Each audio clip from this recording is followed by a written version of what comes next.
Сегодня день скорби. Скорби над всем прошлым, но не будущим. Всем привет, мои сладусики. Все хорошо, что хорошо кончается. И записываю видео для того, чтобы обозначить, что да, у меня поменялся ник. Поэтому нет, меня не украли, и мой аккаунт не украли. Это все еще я. Мой ник был со мной очень долго, в течение 6 лет.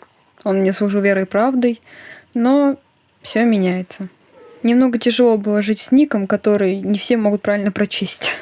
А ник по своей значимости должен быть на слуху как название товара, чтобы все узнаваемое на слуху было и чтобы приятно звучало. Но мой ник был очень сложным в произношении, и многим было тяжело воспринимать на слух. Для того, чтобы придумать ник, ушло 2 недели раздумий и 3 секунды для того, чтобы придумать его. Вот так. Вот, а всем пока. Ждем новых встреч, новых видосиков. Покусики.